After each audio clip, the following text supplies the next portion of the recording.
Is vaping a positive or negative in society? This is a vape. It has a cartridge heating element or atomizer, a power source, and a mouthpiece to inhale the actual vapor. Resource C.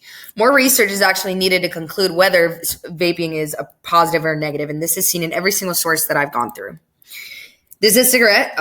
Includes tobacco, chemical additives, a filter, and wrapping paper. Resource G. 7 out of 10 people with lung cancer actually smoke cigarettes. Resource B. So obviously we need to get rid of the tobacco that's in the cigarettes, which is why we introduced vapes. Now we can look at vaping versus cigarettes. Only 4 main chemicals are in a vape versus the 6,000 chemicals which are in a cigarette. Resource B. Tobacco is actually the leading cause of preventable deaths in the United States. Resource D, which is why we started moving more towards vapes because they have less chemicals for one and there's no tobacco in them. These are 2 pairs of quote unquote lungs, which is seen in resource B. It shows that the vape actually helps stop people from smoking cigarettes. This is also resource B. But the problem is everything is good about a vape. This is a high school student who's raising his hand to go to the bathroom. So we see that vaping creates tiredness, windedness, and learning is actually impacted because, like this student, is raising their hand to have to leave the class to be able to vape. Resource A. Vaping devices deliver a high concentration of nicotine that increases the risk of addiction. Resource F. So since this increase in addiction is there, the student is going to be raising his hand and leaving class, which impacts his learning more often, so he can go and hit his vape. Nicotine stimulates adrenal glands to release epinephrine, which is adrenaline, and it increases the level of dopamine, which makes it more wanted. Resource C. It activates the brain reward system, VTA and NACC, and motivates people to continue usage. This is resource H.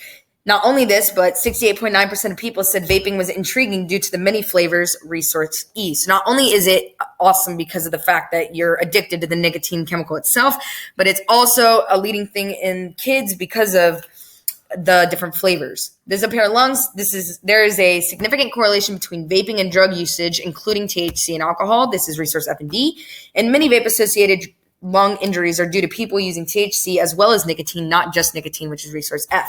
This is the problem that we have when it comes to our different experiments that we do. We test people on vaping, but they aren't just vaping nicotine. They're also vaping THC and vitamin E.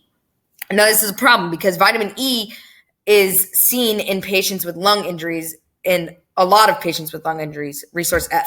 It's a thickening agent just like THC, which is resource C. This is the agent that makes scientists question the safeness of nicotine. So if we look at vaping without the vitamin E and we look at vaping without the THC, we don't know if it's actually harmful because we combine everybody into one group. And the best way that we can separate this is to conclude experiments where people are only taking in the nicotine rather than having these other 2 very thick additives added into it. This is the conclusion of my presentation. My last statement is going to be that nicotine is a great supplement for cigarettes. Like a vape is a great supplement for cigarettes, but it's not good in general because of the nicotine. There's a lot of misconceptions about nicotine. Tobacco is the cause of the tar, not the nicotine itself, but smokers should definitely move to vaping, but people who don't smoke should not